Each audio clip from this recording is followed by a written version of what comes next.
Let me call you sweetheart, I'm in love with you.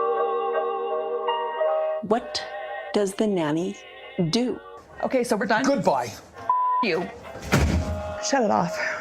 Do not twist my words. Do not make me a victim, sweetie. Just look at the mountain. That's what you saw that day. Just the knife in the kidneys over all these years and the sacrifices that I made to love you. Let me call you sweetheart, I'm in love with you.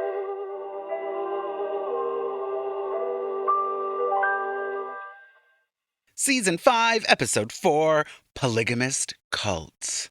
I have to admit something.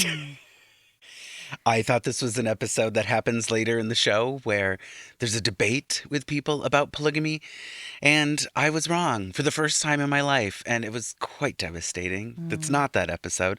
But we do get Kollene. For anyone who knows Kollene, we're finally being introduced to Kollene, and we'll get to that. Our last episode, did it go off the rails? I don't know if it went off the rails. I feel like it did and didn't. It did and it didn't. We found out some things live about the Darger family. However, I would like to say, after doing more research, that it was more hearsay than anything. There are no proven claims about the Dargers other than the fact that it is true that he married two cousins on the same day, and then the twin sister of one of the cousins 10 years later. So that is true. And that's about it. Everything else is speculation from people drawing their own conclusions as far as what I could tell, you know? Yeah. So we're gonna leave it at that. Right. Are they a weird family? Is it incestuous? Well, you know. You determine. But that's about the extent of that. Yeah. So, Well, this is, in case you didn't catch our last episode, you should go back and listen to it. We were getting to the end and literally pulled up on our phones like the Dargers, and then the Google search results and some of the things that were being shown to us were quite, not prepared. Oh my God, didn't know this from the episode. And then we were like, do we need to do some sort of further investigation? And then realized, nah. Yeah. Realistically, if all of it is just rumors and people on Reddit sharing things, that's not exactly something that we can stand behind. you know, we just stand behind our own opinions of people. Right. Not other people's. Be them right or wrong, we have our own opinions. In this episode, we open at Janelle's house, and they're discussing a nonprofit helping people escaping polygamy and abusive situations. Darling, what is this cult? What is this called? What is this nonprofit called? It is called Holding Out Help. Ooh. And we both caught that the first time when we were watching it. Totally. With their lovely accents, it was like, help, hope, help. I swear to God, I thought it was holding out hope, and then it was not. Mm-hmm. So, good times. Holding out help. We find out that Logan, Aspen, and Maddie are going to visit members of this nonprofit who are helping people escape the clenches, the claws of polygamy, and the abuse found in polygamous cults. We find out that Tanya is the founder of the organization, and there might be some reasons to be fearful of Tanya if you're in polygamy, because, she's here to rescue people in your cult. And it's not our lovely Tanya, the realtor Tanya. No. That we've come to love and know. The fashion icon, Tanya. There is a new Tanya coming on our screens tonight. There's a new Tanya in town. This one won't club you in the knee. This is a different Tanya as well. Don't want to get any of our Tanyas confused. Yeah, they say that the organization is to help people fleeing bad family situations, and they help prepare houses for them to go and live in. So the 3 kids are going to go and help get a house ready for a family that will be moving in, that is fleeing a bad situation. Kody, Christine, and Janelle are speaking to Aspen in, I'm assuming, the morning that they're leaving. I don't know if I quite remember, but they're asking her questions about this upcoming trip. And Aspen says that she's worried about going because she thinks that she'll hear some bad things about polygamy. And, that's understandable. Yeah. I wouldn't want to go hear people talking about how bad homosexuals are in case I ever come out of the closet. Now that would be terrible to hear. The parents are speaking to the kids about standing up for plural marriage and if they'll feel comfortable standing up for what they believe in and their family and the plural marriage. Do I think that it's necessary to make your kids stand up for what you believe in? Yeah. And no. I was going to say, I don't know that. If they don't believe in it, why do they have to stand up for it just because their parents are in one? I mean, well, let's think about this. If it's being set up by production or if it's being set up as a storyline thing, then, I don't know that without the show this would be, I don't think without the show this would be happening. No. So they kind of have to give us something. And I think they're giving us something as, well, we hope the kids stand up for our lifestyle.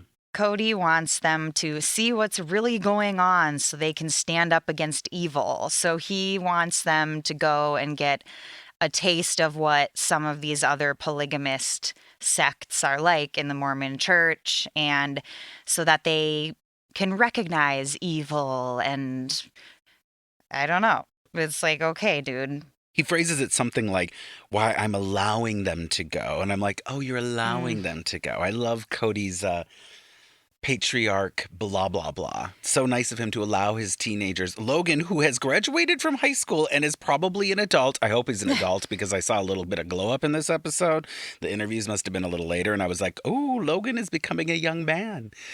I haven't really talked about how I view Logan because up until now he might have been a minor and I'm not a freak. And now I'm like, oh, he's an adult. I am guessing that he's 18 at this point. This has to be probably in the summertime after school and after the graduation, and that's why they're able to go and do this trip for a little bit. Mm-hmm. And they also just had another trip with the Dargers, so they've been taking some time off, so it's probably summer. I was a little surprised that Leon wasn't going on this trip. I'm curious if Leon was busy or if potentially because Leon's perspective right now is that they do want to be in polygamy, that maybe they were like, nah, or something. I think that Leon is kind of the type of person that talks a big game but doesn't necessarily have a big game. And I think that Leon probably would be scared to be in a situation like this and probably just be a crybaby. Yeah, I can see that. Yeah, it wouldn't end well for Leon, I don't think, to have met one of the people in particular that we're about to meet. Mm-hmm. Well, they're outside the house and the kids are getting ready to leave on this little road trip up to Utah. Janelle and Kody are, having a spotlight moment talking to the camera. And one of the things that they mention is that they're curious if these people will be like across the board against polygamy, or will they be a part of the people who only know about the stereotypes of polygamy? It's like, well, they all came from polygamy. I mean, I don't think that, I shouldn't say they all, but Tanya's the only one we know of now. We do get introduced to Carrie, who is her, business partner, her partner in crime of saving the other people adult from in crime. charge. Yes, Yeah. yes. And I don't know why they would have stereotypes of polygamy if they're from polygamist groups. So I don't know. It seems like just a bit, maybe it's just talking. They just got to talk. Kody says that some people say polygamy is abuse, that all polygamy is abuse in general. Yeah. And do we think he's wrong? I guess not. I also just don't know that it's a 100%. Like, I wouldn't call them the same thing. Just because you have multiple spouses doesn't mean it's inherently abusive. I don't think it's necessarily abusive to the women that chose the lifestyle. I do think it's kind of abusive and neglectful to the children, which I have mentioned before. Mm-hmm. I think that anytime you have over, and I'm not going to say a number because I don't want to go there, but I think that after you have a certain amount of children, it becomes neglectful because they're just not going to get enough of their parents. They're not going to get enough support. They're not going to get the attention that children need to grow and thrive. And I think a lot of kids from very large families would probably agree with that. And there's a lot of siblings that are put in control or power positions and parentification of the older ones that happens. And I think you could argue that that is abuse in some cases. Yeah. Well, I mean, I've always thought I should have been an only child because I needed all of the attention and all of the Yes. love. And my brothers have already heard me say that I wish they had never been born, but Well, now I'm glad they're here. you're a needy little orchid child, and your brothers were dandelions. So, An orchid? orchid. Oh, an orchid. Yes, Yes. definitely. The Beautiful. orchid child versus the dandelion child. Yep, there's some weeds and I'm beautiful. This is a concept, a new concept to me. There's, the child that's going to need more to grow and more help and a little more nurturing. And then there's the child that is just like a weed that's going to make it. Totally. Yes. This is where Maddie and Logan tell us they'll be helping to set up a safe house for the escapees in Utah and give us some details about painting and moving in some furniture, blah, blah, blah. When they arrive, Carrie is there to welcome the kids to this new home that they're going to be painting and helping move things into. We were not told about Carrie before we get there, so it was a little like, okay, like all of a sudden here's Carrie, and sounds good to meet you, Carrie. But now we get introduced to the children. Well, the young adults, the youth that are being served up to us as the former polygamists who have been helped by holding out help. Yeah, they've been helped all right, and they have very strong opinions. Not all of them. Yeah. Kollene has very strong opinions about Kollene. polygamy. We get introduced to her. Yes, Kollene with a K, in case you're wondering. Yeah, you pointed that out to me. I did not notice it because I was busy writing, and you were like, look at how she spells her name. Mhm. I'm like, oh, honey. Kollene with a K. Yep. And as we discussed in our last episode with a little preview, she's blonde. She is blonde. She's white blonde. With aggressive makeup.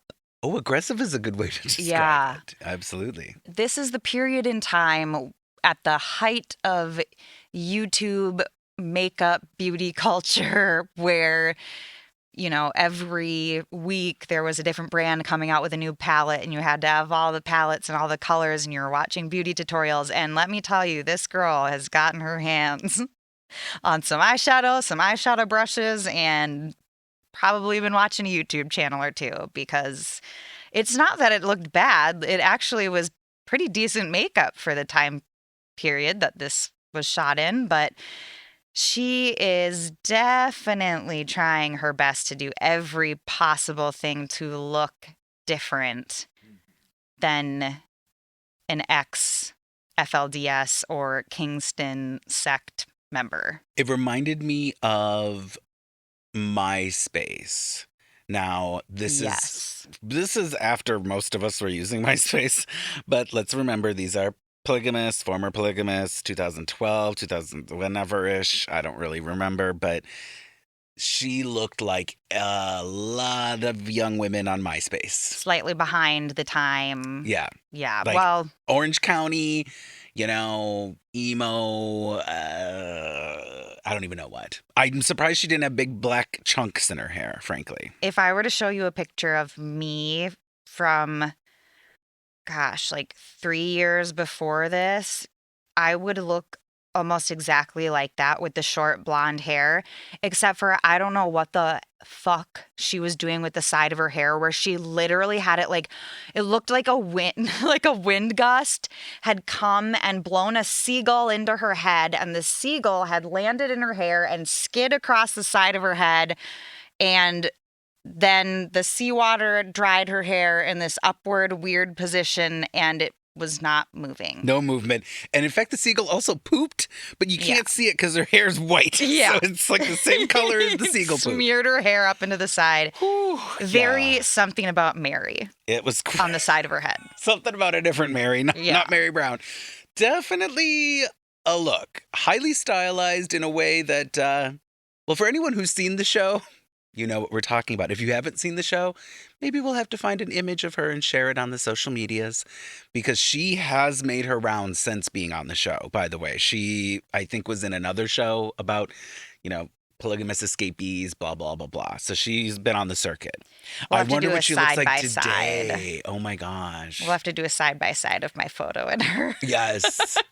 Because I Kollene- swear to God, I'm like, what? Kollene with a K, if you are listening, I'm very interested in having an interview. You could be our first interview on my Sister Wives podcast. That would be cool. Yeah, I'm curious where she's at now. And I'm sure she looks back at this time and is like, what was I doing with my hair? Because I look back at myself from this time period in 3 years prior, and I'm like, what the hell was I doing with my hair? I have never seen this done before, though. The seagull hair? Not like this. No. Like, no. It really was unique. It was really something else. It definitely was. Yeah. And I applaud her experimental vibes. Especially for the camera, you know? Pull that out for the camera? Sure, why not? Let's try it. Listen, if I was going on TLC, my hair would be so boring, so I have to give her kudos. You know, at least she's doing something. My hair would be teased to the high heavens. You have like 80s hair. So in this introduction segment, we meet Kollene with a K, who is from the Kingston sect of polygamy. Kingston? I'm not sure if it's... Kingston's sect. Kingston's, yeah. Yeah. And along with Kollene with a K, we meet Nicole, who is also from the Kingston sect. The other two young adults that we are meeting are from the FLDS. We are meeting Suzanne, and Stephen. And Stephen was kicked out. Mm-hmm. And FLDS is Warren Jeff's sect, by the way. I'm sure most people listening know that, but for those of you that don't, that is the sect that Warren Jeffs was in charge of and controlling. The notorious Warren Jeffs Mm-hmm. sect, where, you know, he was famously imprisoned for child rape and murder. Not murder, but child rape and a lot of bad things. Probably just couldn't catch him with the big old M charge. Oh, so the big M. And the parents are on the couch after we get these brief introductions of the youth, the former polygamist youth. After we get this brief introduction of these young adults that are from polygamist cults, the parents are on the couch. And Kody talks about how bad Warren Jeffs is. And they're not all like Warren Jeffs. He's evil, etc. I kind of didn't really care about the details of what Kody was talking about, just that Warren Jeffs is evil. Did you care about any of it? No, I did not have any takeaways of that. But I do want to point out, back when we met Kollene, she came out and she said that she was looking for someone to take her anger out on. Oh, yes. And these kids, Aspen, Logan, and Maddie, were going to be the perfect ones for her to do that with. Mm-hmm. So, foreshadowing. After we get this information about Warren Jeffs from Kody that literally I don't remember anything he said, Tanya and Carrie back up in Utah give us an update on the nonprofit, how they help people escaping. And sometimes these people have no family or connections in the outside world. And so obviously that's why it's important. I don't know how much we need to dive into that. It's what it is, right? These people are in cults. When they try to escape, they have no one on the outside. So that's why these nonprofits exist. So, the kids, Maddie, Logan, and Aspen arrive at this house where they enter in, and I feel like we weren't really given much of this is what's going to happen. It's all of a sudden they were doing it, and they're priming walls and taping walls, getting ready to paint and whatever. And they kind of just jump right into their conversations in real time that they're having. And Maddie asks Stephen if he has any hobbies, and he says, no. And I was like, oh my gosh. And he's like, yeah, never really had any hobbies. And I'm like, oh God, just the first example of someone asking a normal question of one of these people, what are your hobbies? And he's like, I don't really have any. Oh God, it just makes me feel so bad for these people that are raised in environments where, what is it, all just manual labor and prayer? And that's it? It's just oh my God, you don't have anything else that you even are interested in. I don't know. It just Yeah. made me feel sad. Maddie is taken aback by it for sure. She's trying to have a conversation with him and ask him questions, and you can tell he doesn't really know how to have a normal conversation, especially probably with a girl, Yeah. and a girl like outside of someone that he's grown to know and comfortable with. Even the other girls that are there and part of the group, he's uncomfortable around because later on when they ask if he wants to ride in the car with them, he like chooses not to. Yeah. And it's just like he doesn't have a personality at all. And it's not his fault, obviously. You're not allowed to have a personality. You're not allowed to be any different than the horde of sheep that you're supposed to be going along with. And this poor guy. Yeah. It just hit me for some reason. I can't imagine not having interests or hobbies that don't involve religion or like obeying my parents.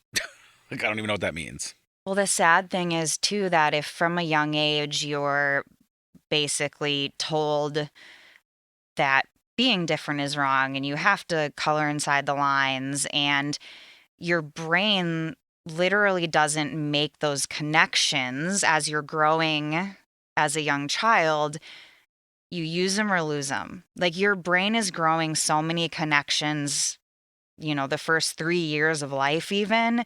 And if you're not nurtured and you're growing up in this environment that they've grown up in, part of me wonders like how much you can really come back from that, because it's literally your brain chemistry growing up as a child that's been affected. I don't know. Like it just makes me feel so bad. Like, yeah, listening to him. Hopefully his time spent after escaping and up until today has been spent doing a lot of exploring, like self-exploration, exploration of the world. I hope. Maybe some psychedelics to open up that mind again. Some mushrooms. I don't know. Not condoning it. I'm condoning it. I'm all about it. I think that it could be super helpful in therapy for people like this. Like, Yeah. I think that this is a therapeutic setting for somebody like him would be the perfect like opportunity. I don't know. Absolutely. The awarenesses that could come from LSD or, you know, even ketamine treatments that is more common today. Yeah. Could be really, really helpful to reprogramming. Yeah. Oh my God. A therapeutic trip under the right circumstances. Right. Right. Under supervision. Because I straight up throughout this entire episode, every scene that he was in, it was just like dead behind the eyes, kind of like didn't know what to do with himself, didn't have a personality. And I really, truly hope that he's in a better place now. They did not say how long he's been out of the FLDS No, we church at this point. No, So, we didn't really get many details about him. yeah. So that could have something to do with it too. Like we don't know how long he's been out at this point, and he could just still be shell shocked. But I'm guessing that they picked these 4 to be like the best feet forward, the people that agreed to be on this show. Okay. So I do think it'd be weird for them to put him in this position after helping him if they didn't feel he was ready to be in this situation. So I don't know what that says, but Kollene with a K is going to give us some more of her updates, some more details about her. She left twice as a teenager. At 15 years old, she escaped polygamy. But then she was sent back. I don't think we got any details about her being sent back. She was sent back, whatever that means. yeah, she tried to leave, left at 15 and then at 17 again. And I'm guessing that they caught her or that maybe some sort of child welfare was involved and Yeah. she got sent back. Yeah. But at 17, she was able to leave for good. Mm-hmm. She volunteers that her first memory is of her father, who is an elder in their cult, beating her up. Don't really know what to say about that. Like, Yeah. oh my God.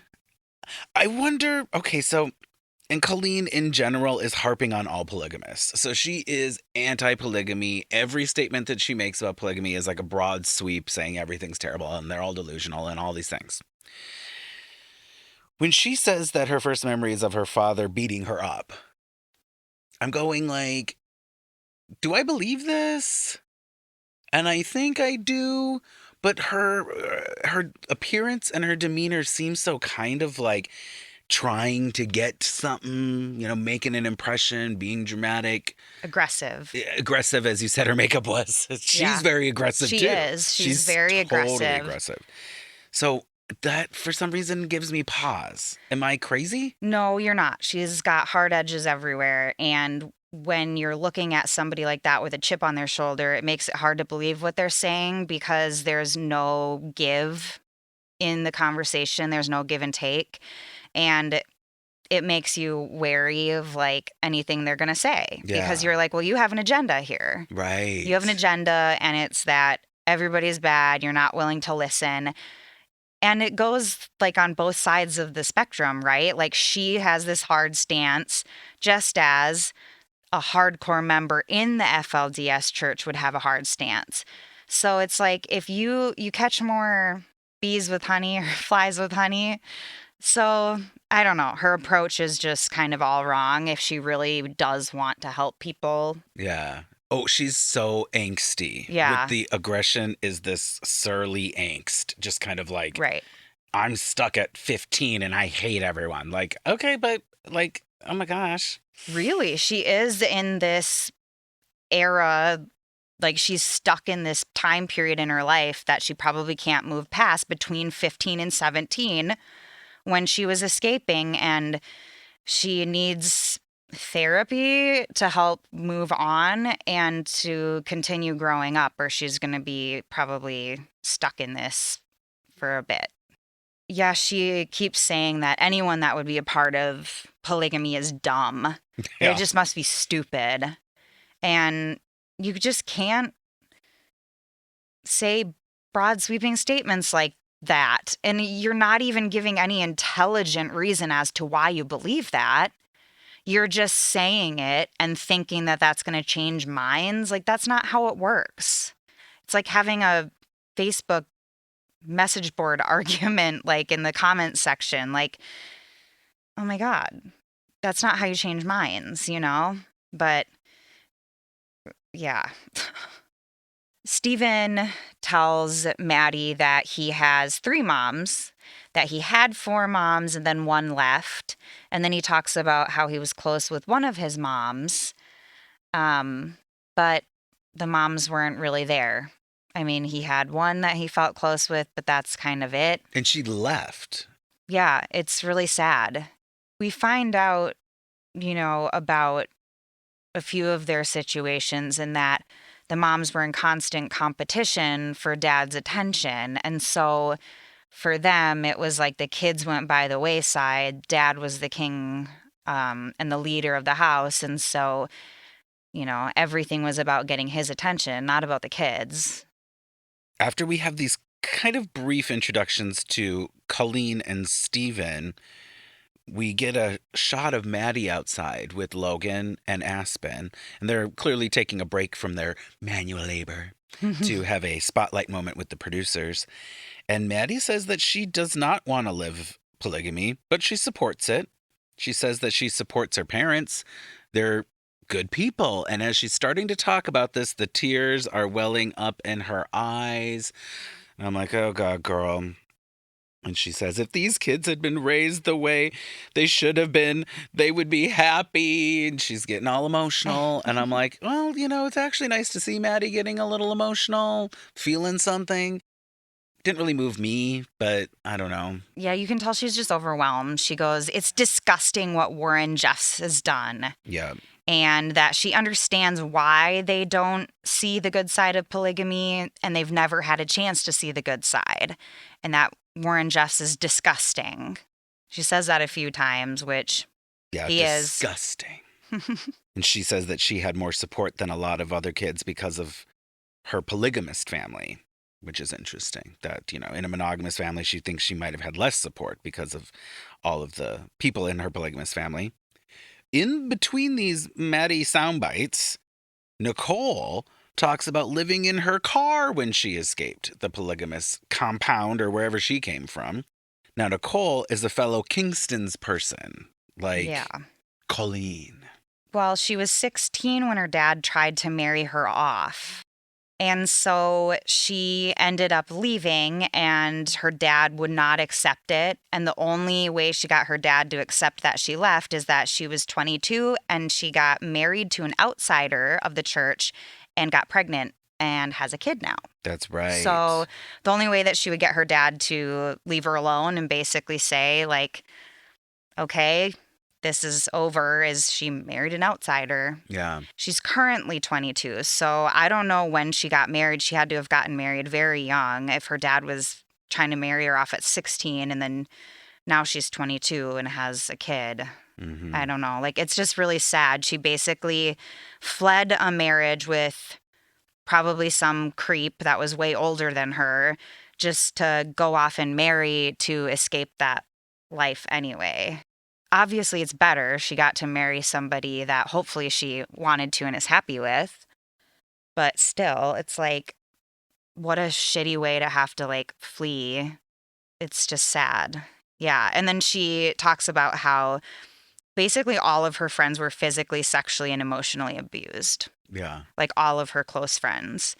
And she makes a comment that she thinks there's probably a lot going on in Aspen, Logan, and Maddie's parents' marriage that the kids just don't know about. Right. And I really thought that was a good observation on her part. Like, these kids seem very naive about polygamy, and I'm sure that they don't really truly know what's going on with their parents behind closed doors, as they shouldn't. Right. Like, I don't think any child should know if their parents are having problems, because your kids should be focused on being kids, not your problems. Yeah, it was an interesting bullet point because I think that she's right, but I agree that it's like, well, what should they be entrenched in their parents' problems? Like, that doesn't make any sense either. So it was kind of an odd place for me. Yeah, because these kids are so used to seeing all of the shit that goes on, though. So for them, they're like, well, there's got to be something. Like, there's got to be some smoke. Like, there's got to be some sort of fire There's going got to be on. fire. Yes, yes. Yeah. And we do find out that, yeah, nothing's perfect, but Mhm. as far as observers of the show in early season 5, we're not really aware of, are we seeing any smoke? I don't know. Am I smelling smoke? Maybe I'm just having a stroke, that kind of thing. Not sure. To Nicole, the smoke would be the fact that there's polygamy in general, right? Yes, yes. So where's the fire? There's got to be a fire somewhere. The smoke is already here, and it's polygamy. Totally. That makes sense. Carrie has a little moment where she's talking about how traumatized a lot of these people are that are fleeing the FLDS. And she says that Suzanne was so scared of anybody when she got out that she had trouble talking to anyone when they left. I can see that. Because they thought they were all evil. I can see that. Suzanne has I don't want to say the word mousy, but Very childlike yes, demeanor. Totally. Soft-spoken and kind of that shoulders pulled in and Timid. Yeah, like not looking anyone in the eye, kind of never looking anywhere kind of thing. And it's like, okay, girl, like Yeah. definitely the cult vibes. She's skittish. Yes. For sure. Absolutely, absolutely. Yeah. But she seems very sweet. And she's actually really cute, too. Like, she seems like a very sweet girl. Yeah. Oh, keep sweet. I shouldn't have said that. Poor thing. Oh, God. She seems like a sweet girl, but then, yeah, the keep sweet. Dang. Well, it's just like me, just like you. We keep sweet. Ask my husband about that. Yeah, I know, right? Ask anyone who's ever spent more than 5 minutes with me and they'll agree. You keep sweet. At this point, we get a little bit of a transition where the kids are introduced to Christy, who runs a host family home. So I'm a little unclear. Once again, they didn't really do a good job of setting this up and giving us details. So I'm going, were we priming and painting Christy's home to have people move in? Did we prime and paint another home and now Christy's home is a different home and they're moving things in? It's hard to know. And also, we don't really know that they're moving things in. This is just because we've watched the episode, so I know that they do. This is the problem. They're not giving us any real details. It's weird. So we go to the house, and Kollene is talking about how she has a house family now. And it's basically, yeah, like a hosting family that takes in the kids and like the one-offs that escape, not the families. The And one-offs. yeah, like the The stragglers. the ones that got out of there alone. Yeah. And yeah, Kollene is talking about how her house family is her real family now, and that she loves them, and she now has a real dad and a real mom, and she loves them, and that's amazing for her. And so I think that they bring us to that house to show like what a house family is. That makes sense. Yeah. And then I think that the house that they're fixing up and moving furniture into is probably, and like don't quote me on this, but I think it's Suzanne's family, because they talk about moving her mom's. Her mom's stuff. headboard. That's right. Yeah. Okay, so I really wish they would have clarified They this. don't. Because for some reason, the way that you're saying it is totally makes sense. I think Christy is Colleen's host mother, her Mhm. mom, and she refers to her as her mom and her dad. And I did find that to be a little like, oh, okay. Like, I don't know at what age you don't, like, where you still accept people that are caretakers, caregivers. Oh, yeah, because she was as parents. 17. But is she 17 at filming? I don't think so. I So think she's like 19 now. I don't want to nitpick at it. It just was a little hard to follow, and I blame Monkey Puddle Monkey Productions, because it's like, why couldn't you have just given us a little clearer of a breakdown? Yeah, they don't. I do guess if I that. was just casually watching it as I was scrolling on my phone, I probably wouldn't care. So, like, to be fair, it's all right. But Colleen's host family's home is where we're at. Christy's her mom. And Kollene gives us some further background about her bio family and her history. She said that she would only see her bio dad for holidays, birthdays, and occasionally at church. Not sure that Kollene with a K told us how many wives or children her dad has. We just know he's an elder, so he probably has spread that seed far and wide. Yeah, we don't hear about that. We find out later about another one. Yeah. But Oh, God. yeah, oh God. She says that her dad was like the king of the house, and that when he would come over, they had a glass plate and nice dishes just for him. And they got the shitty, like, plastic, whatever, throwaway stuff that we always talk about, the landfill stuff. Yes, the landfill. So, yeah, she would see her mom basically roll out the red carpet for her king of a father every time he came. And she resents it for sure. Even the way that she was describing it has those heavy vibes of like Mhm. angst and aggression. And it's kind of like, you could have described this without being so kind of whatever. Yeah. But she does paint a picture. She paints a picture. Mhm. And it's not a cute one. And it reminded me of the whole thing with Robyn and this like undertone of polygamist / overtone / what it is, that when the husband shows up, he is number one. You're in the house. I'm gonna, it's all about you, honey. We love you. You're so amazing. You walk on water. Like, you don't want him to feel bad in your home because you only get him so often and you want him to love you. Yeah, you don't have to lift a finger when you come here, darling. No. It's And all that's about why, you. Kody doesn't really, why Kody ends up having issues with Christine. And probably Janelle too, but primarily Christine is like, I'm sure Christine was like, I expect you to show up and be a husband. And he's like, excuse me. Like, I can go to Robyn's and just kick my feet up on the couch, you know? Oh, yeah. I just can't even imagine as a young child seeing your dad come and this like imposing figure that is the head of the household, and mommy's getting out the nice things that only come out when he's there, and how warped that would make your mind. Yeah. And I think that's why she is like, this is my mom and this is my dad. I think it's easy when someone has been in such a horrible situation as a child for them to need that love and affection from someone. So even though she's only known them a short period of time, they've shown her compassion and love. And so, yeah, like she's needed Unconditional that. love that she didn't get from her parents. Yeah. I think she actually says that. Yeah. Yeah. There is a splice up here in between Kollene with a K's bullet points where Logan says he and Maddie don't want to live in polygamy. And Aspen says that she does. And so this is, I think, where Kollene we get her first real going in at him. Well, Kollene asks about it, and then one of the older women says, well, how would you feel if you saw your partner, your husband, with another woman? Yeah.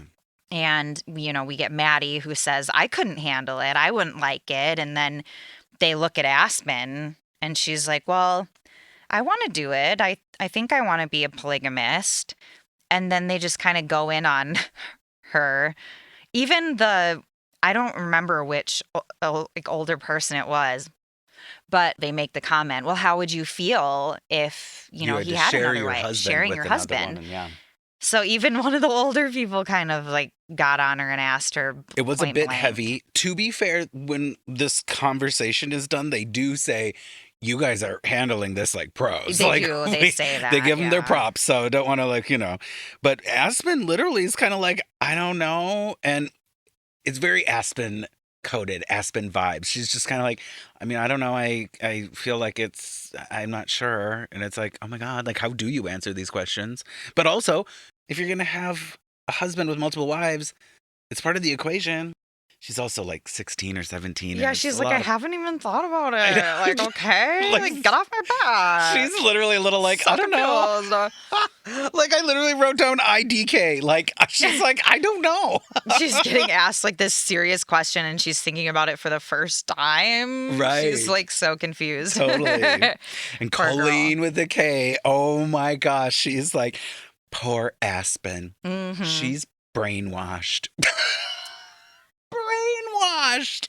She says to Aspen, I think you're going to get screwed over. Yes. Honestly, I think you're going to get screwed over. These statements are so dramatic. And she says again, I think you have to be dumb to do it. And then Maddie says, well, I don't think my parents are dumb. Right. Oh, she is so aggressive. Yeah, it's just kind of like heated and weird. Ooh. And these kids do a great job of not getting, because like I probably would react, what is it called? Like eat it up or do, whatever, go for it, fall for it. And I would be all like, listen, bitch, I'm not dumb. And it's like, okay, well, just consider who you're listening to and whatever. It's all good. Yeah, I'm surprised that they let Aspen do this because she is pretty young and she's not very assertive, like in general. So to put her in a situation where she's got to defend polygamy, it's like, That's why they asked her at the beginning. And I'm like, that's a lot to put on your child to defend your choice like that. And now here it is. And she's like, blah. Totally. Like, I'm caught in the headlights. I don't know. Oh my gosh. As the scene continues, they are moving in Suzanne's family's things into this home. So this is where you put the pieces together before I did. That this home that they were painting, it's probably for Suzanne's family because they're moving in different items. And the first one that we get drawn attention to is a computer, like a desktop CPU component, like the box. It's definitely old school. But there's like a sticker on it that almost looked like a pin. Like I feel like it had depth, but then Vote when they for Pedro pin. Yes. But when they peeled it off, it was just a sticker. At first it looked like a pen. And it has Warren Jeff's face on it.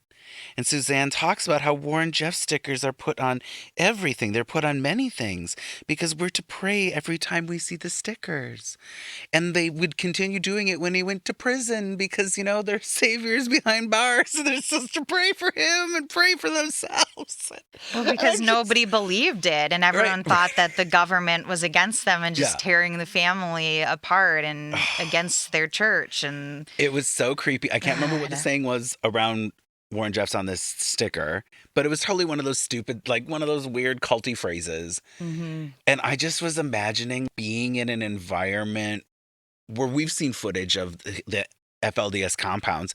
As the prophet of the FLDS, his portraits are everywhere and his pictures everywhere, and he teaches the kids at school. He leads them in prayer. He's just like everywhere.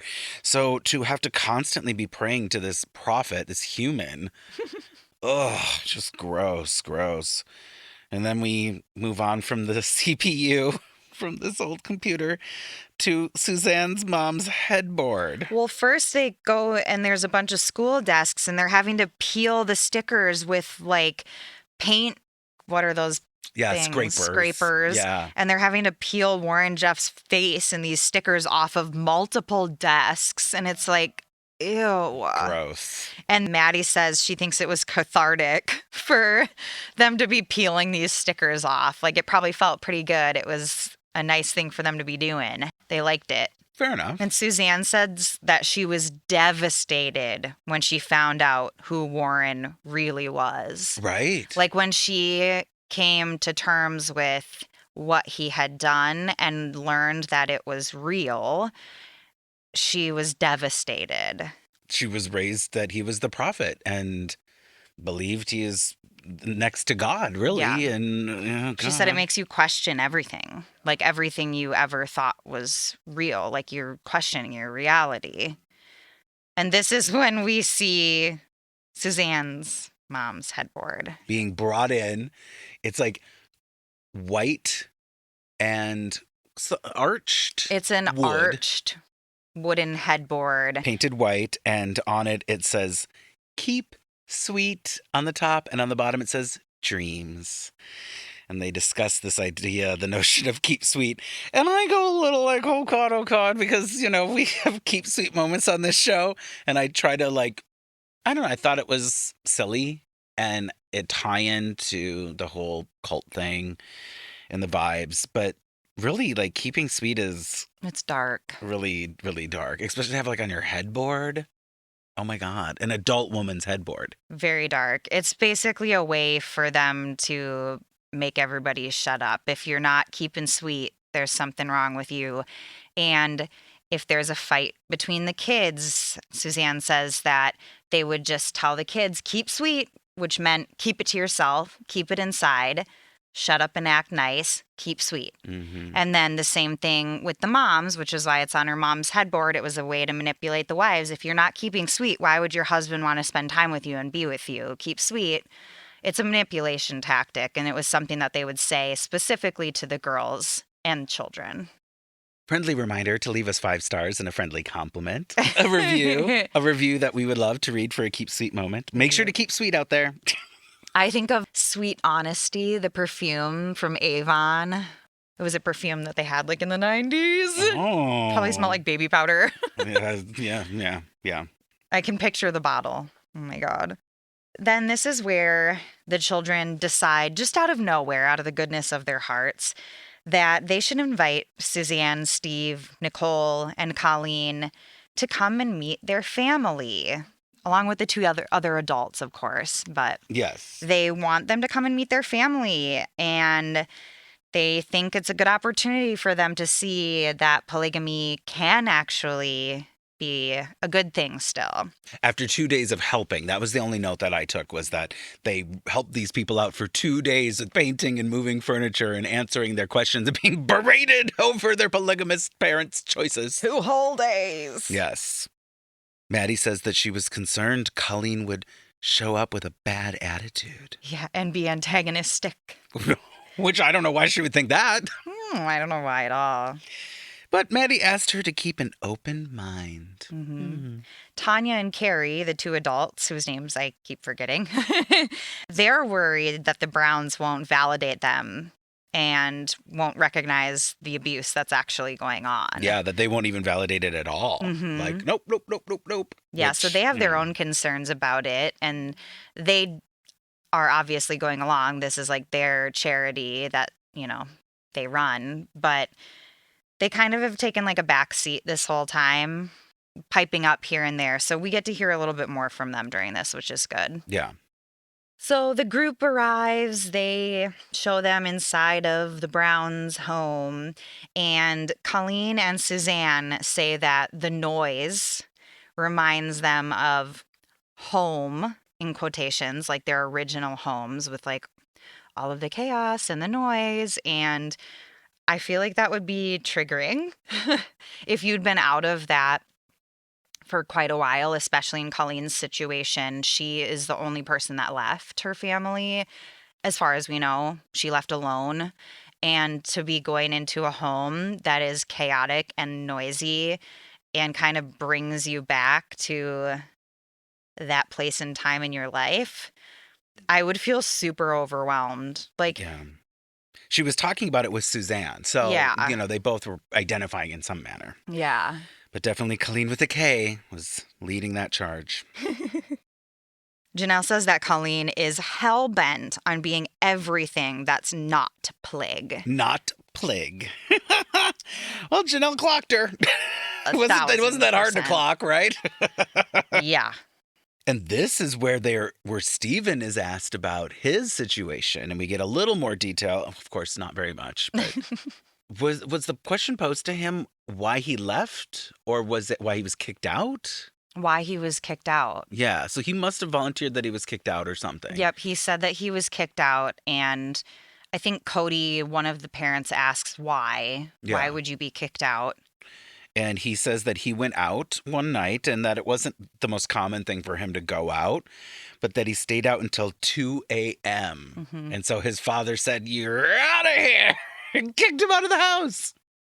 Okay, so what does a boy without interests or personality do till 2 a.m.? Maybe stargaze? I don't know. Like maybe cow tip? Cow tipping? Cow tip, I don't know. I'm not, okay, so let's assume he's a saint and he never did anything and then he just randomly stayed out till 2 a.m. for no reason. Then it's an extreme reaction. It also reminds me of how there's that whole exodus of boys. I was You just know, going to say you they were gonna find say any it. reason to kick the boys out. Absolutely. They don't give a shit. You can't marry those boys off in the same way you can your daughters. No, it's another mouth to feed as far as they're concerned. Yeah. They can give a helping hand until a certain point, and then when they're supposed to get married, like there's no one to approve. No one's going to approve their marriages. Right. Even the ones that find somebody that they want to marry, the girl ends up usually being taken away and no, you can't marry someone that you want to marry. You're already going to marry this man that's 20 years older than you. Yeah, you're being assigned by the prophet. Yeah. Oh, God. So I have a feeling that it's one of those things he just, any reason to kick him out? Sure. Yeah, you're out of here. You don't respect my rules. Get out. It's awful. So Kollene says that she was shunned her whole life and she doesn't understand or know why, but they started calling her a devil child. Can you imagine your family just being like, there goes the devil child? Well, Devil child! devil child does whatever a devil child does. Well, she says which her dad is kind of the devil, so might be fitting. I'm curious what Kollene with the K did to elicit such a response from people. It must have been her friendly disposition, her warm and welcoming way of speaking. So I have a feeling that this kind of has been going on her whole life. Like she said, that maybe she was a little rowdier than the other girls. She didn't maybe act right, keep sweet as a little girl. Oh, She was yeah. maybe wild. And then when she left at 15 and came back, she probably really got shunned and was told, all of her siblings were probably told, nobody can talk to her. She Right. left. She's the devil's child. Nobody can talk to her. And that's probably when she really got shunned, because the book that I read that's about FLDS and a woman that fled, she talks about when she would try to run away and get drugged back. Each time she got drugged back, it was worse and worse. And her whole family was told that they couldn't talk to her. And she was like, I was a ghost in my own home. Literally, people would turn their backs, ignore me, talk about me like I wasn't there. It was like I was a shadow. Oh, God. And so I have a feeling that she left and came back, and it was even worse than when she was there as a child. Like, that is so awful and harmful to your psyche. But yeah, she says, they started calling me a devil child, but my dad kind of is the devil. Probably. And does she have respect for her father, honey? Oh no, she has no respect for that man and wants to blow him up. Blow him up. I want to blow him up. Ooh, that's some strong language there. Kollene with a K. She wants to sound so intelligent, and she wants to like come across as imposing and get these ideas across to people, but she doesn't have the vocabulary to do it or the intelligence yet. And I'm not saying she's stupid. I'm just saying she hasn't gone probably through any sort of proper education to know what to say or like have the verbiage to use. And so she says things like, I want to blow him up. And Yeah. it just shows that she's stuck in this mentality of a 15-year-old kind of. Absolutely. Yeah. The language she uses is alienating to someone who isn't even a polygamist. Like, listening to her is just like, okay, girl. And I want to have empathy for her. I want to, hear about her experience in a way that isn't so brash and like hard to digest. She just doesn't know how to do it. She's going the complete opposite way, just like what Christine said, because she's rebelling and rejecting anything that had to do with her previous life. And I get that, like I'm sure that that's part of the process of getting out of something like that and the anger that comes with it and whatever. But it just comes across And it's the wrong. process that they refer to. Is it deprogramming? Deprogramming. Yeah, deprogramming. I thought Yeah. that's the term. There's an opportunity for Kody to jump in. They've got him on the couch, and he's talking about, of course, now how he feels about being introduced to Kollene. And he says he feels like it's his obligation to shoulder this. How do I make it better? And I'm like, oh, God, Kody. Jesus. Kody, when was the last time you made anything better for anybody? There's a tinge of like, of course, this is all about you. Like, Yeah, gross. that's what I was gonna say. It's just Him and Robyn always have to bring it back to themselves. taking up space. I feel like I need to to shoulder this responsibility. Right, I'm going to be a father figure to this girl. Shut the fuck up. You're not even a father figure to most of your children. She doesn't need that from you, dude. Delulu. Very. But yes, you're right. Robyn gets to make it all about her later, and here we've got Kody making it all about him. God, these two are insufferable, like, for real. They're truly magic. They're the people's couple. Tanya does take a moment during some discussion to clarify that they help people that have both escaped the cults and who are still in it. And of course, Christine has to be like, oh, I didn't know that. Oh, and it's like, Christine, shut the fuck up. Like, oh my God, if you talked about everything you didn't know, we would never hear the end of it. Just, I don't know why Christine gets under my skin so much. Of course, they help people that are out. And of course, they would like to help people that are in and want to get out. Like, hello. Or maybe if they aren't prepared to pull the trigger and get out, they still might need things. I think that what she means here is that they help people who want to stay in their religion but want to be in a healthy, like, aspect with their religion. Sure. So, Christine thinks that they're just taking people out and, like, deprogramming them and telling them that polygamy is wrong and trying to get them completely out of polygamy, when Tanya is saying, no, we do help people that still, like, want to be in their religion, Yeah. but want to be in it in a way that's safe and healthy. An example could be picking up Leon and making sure that Leon gets to gym class so that Leon can become a Right. doctor. To get Leon to be a doctor. Let's make sure Leon's a doctor. And, this all makes sense. Okay, good, God bless, yada, yada, yada. Suzanne shares a little bit more about her story. Got me in the heartstrings. She says that her father was sent off to repent. Now, a little vague on the background here, but her father was told, you need to leave and go repent. We do get a little bit more after this, so I'm sorry if I sound a little like, what are you talking about? He said he was leaving and that they were to forget about him. Can you imagine? And then he basically packed up his shit and just drove away. And she says something, like he just drove out of the yard or out of the driveway. Maybe And it he was just like, oh drove God. away. And he also says, you are to be considered Warren Jeff's children. Warren Jeff is now your father. But because our prophet is in prison, you will be given a caretaker. God. caretaker. Now, what's funny is when I was saying something to you about this, I was referencing this newish Netflix documentary that's come out. The Trust Me, The False Prophet, which recently came out on Netflix and is, I think this weekend was like the number one thing on Netflix. It kind of blew up this weekend, yeah. It's getting a lot of attention. A lot of the other Sister Wives podcasters, they're doing a little coverage on that, and I hope that they're giving it justice. It blew up like Colleen's dad. And her hair.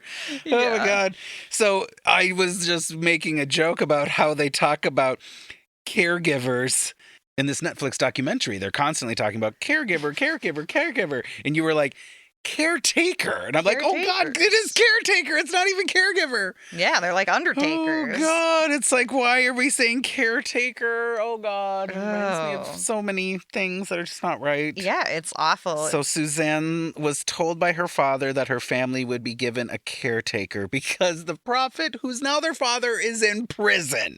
Okay? This is insane. Yeah, this is all 2 months before her and her mother and siblings flee the caretaker. To Salt Lake City. So this all happens within a 2-month period where Suzanne's dad has to leave because of Warren Jeffs telling him that he needs to go and repent. Repent or go to Taking hell. those directions from the prophet in prison. Mm-hmm. Suzanne's family, when they escape to Salt Lake, are connected to Tanya, and that's how they are now being housed and helped. Yeah, she's like, we literally fled through the backyard and jumped the fence and went to a neighbor to ask for help, and they ended up giving them Tanya's information and the name of the nonprofit, and that's how they ended up there. So insane. And can you just imagine with all the kids? I think, how many siblings does she have? 9 or something? A lot. The photo, there was a lot of kids. And as a mom, and people always are like, why didn't they leave? Because a lot of them, their kids would have been taken or kept. And I, as a mother, cannot imagine leaving like one child behind. You know what that life is like. How could you ever leave a child behind there? And I know people end up having to do that, but just such an awful thing to even think about. Good Lord, jumping over a fence and running away because you've got a caretaker, basically an undertaker, watching over you. And God knows what that person's doing to them then. Right. And how awful that person is. Yeah, the idea of fleeing your own home. The other examples I think of are things like German occupation, recent things with ICE agents in the United States, and just kind of these larger organizational, backed by government things. And so the idea of fleeing your own home because of this cult situation, it just, I don't know, it's just so icky. It gives me the icks. The fact that anybody can call it anything but a cult, which it is, blows my mind. And it's just truly appalling and shocking that people are living this way. It seems like it's made up, or like a It story does. from back It in feels like like it. Oregon Trail days, like the way Yeah. that they dress. It's like, what is going on? Mm-hmm. So the next morning, we're at Janelle's house for breakfast. Oh, I'm sure Janelle. It looked like they were having pancakes and sausage or something, and I was like, I need to make pancakes soon. I love pancakes. They weren't having their like weird cream of wheat mock tapioca. Mock tapioca? No, they weren't at Christine's. Oh, They were yeah, at Janelle's. So having breakfast, blah, blah, blah, blah, blah. And Nicole joined Kody, Janelle, and some of the kids for this lovely breakfast, for this brunch around that table. Janelle talks about going from place to place in the Lehigh home to borrow kitchen stuff, which I thought was an interesting example because I'm going, did Janelle ever make breakfast? I mean, she might have made these pancakes. I think it might be more likely that even Hunter made them. But maybe Kody did. Who knows? Maybe they put Nicole to work. They were like, Nicole, guests make breakfast. Yes, we would flit from kitchen to kitchen to get what we needed. Oh, us as mothers sharing everything except for the kitchen. Just but like we could Snow White. borrow things from the kitchen. We all know that Janelle was abused by Meri in the kitchen. So I know, that's why I'm like, okay. yeah, hot off of the presses of finding out that Meri beat the shit out of Janelle in a kitchen. Janelle's like, I would just walk over to Mary's and grab things. It's like, yeah, no wonder Meri beat the shit out of you. Just kidding. No wonder Meri was a little harsh with you, but whatever. Now, I did note that it felt like the dinner the previous day, they were laying it on a little thick. Kody was going over to each wife and making sure to give them the proper attention, and it was very obvious to me, and it felt like they were putting on a show. Now we've got Janelle pretending that the kitchen situation was bliss.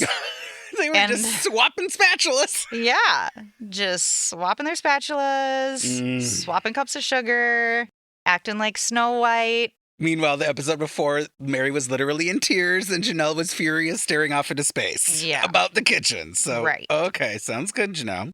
There is an overall, like, the Browns are putting on a bit of a, like, everything's great here. Yeah. You know, somewhere that's green, like their white picket fences and our yard's great and Kody's a great dad and everything's fine. I just keep picturing them trying to be like Disney movie with birds flitting around, chirping on their shoulders. Did you say Snow White? Is that what you said? Yeah, that's like, what I'm imagining. Like the leaning out the window. Oh, it's a beautiful morning at Janelle's house. With the broom just swish, swish, swish, swish, swish. Oh, we whistle as we work. Like the three wives going back and forth between the kitchens singing that song. Oh my God, I love that That's visual. what I'm imagining. That's so good. Especially Janelle, like, right, girl, right. But you have to imagine them all in like this little page boy black wig while they're doing it. And then Robyn's over somewhere like lurking around the corner. Oh my God, like the hunter. No! Yes, straight up. Coming to cut their hearts out. Oh, Jesus. Nicole tells us that her moms never got along. Now, this is so crazy. So crazy. Shocking. She's asked, well, how many moms did you have? And she said, 27. 27. And I was like, did she just say 27? And none of them got along. None of them got along. And I went, JFC, which is short for Jesus fucking Christ. What in the world? 27 moms? But then she says a real banger. What was that banger, honey? Oh my God. It was a banger. She says that they basically are all a bunch of control freaks. And when you get them together in a situation like that, it's like prostitution. And all of the moms were having to fight for the attention of the man all of the time, of the husband. And so they're pitted against each other.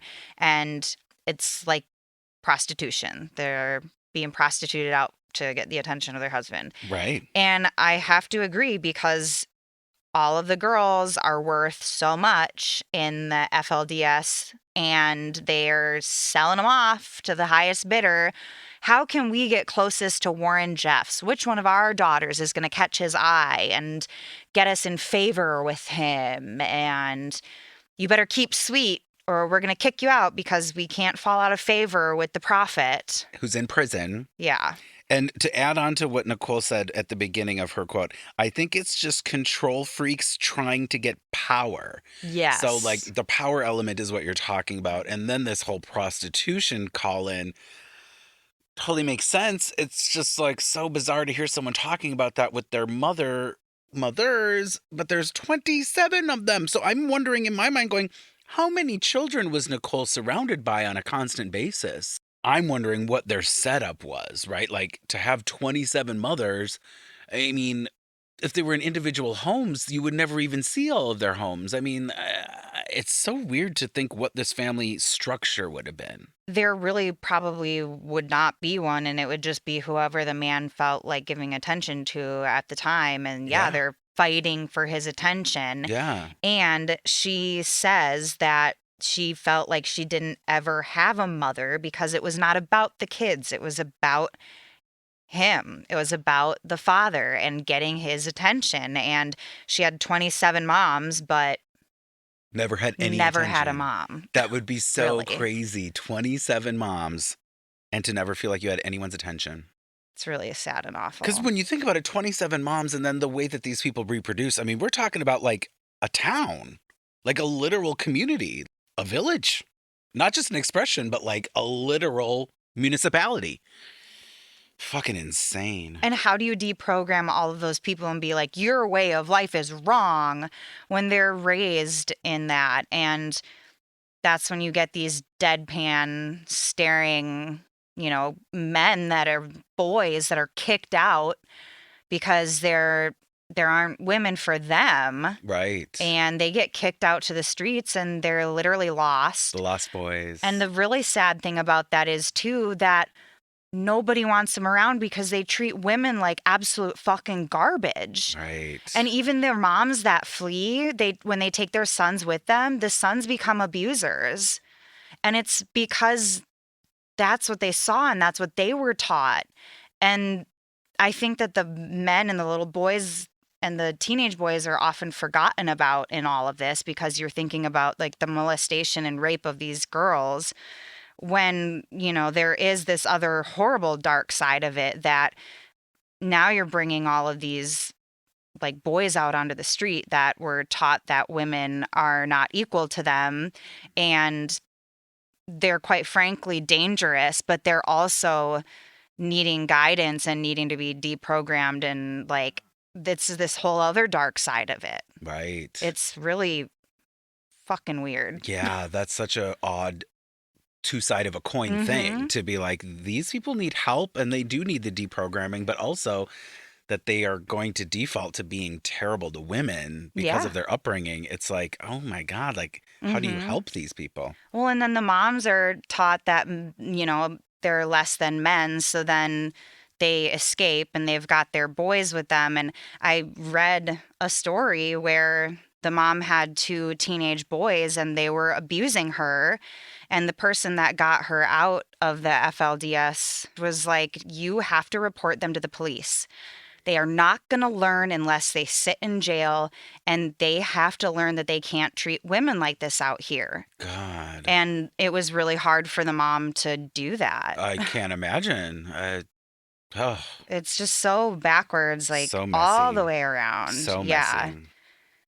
Well, on a brighter note, Anyway, Kody tells us that it gets hot in Vegas in the summer. You know that, Kody? He is so bright. I just always think of him as an inspiration and a thought leader. yeah, And he's like the sun in Teletubbies just coming up in the morning. Guess what, guys? It gets hot here in the desert in the summer, so we're going to go to Mount Charleston to escape the Vegas summer heat.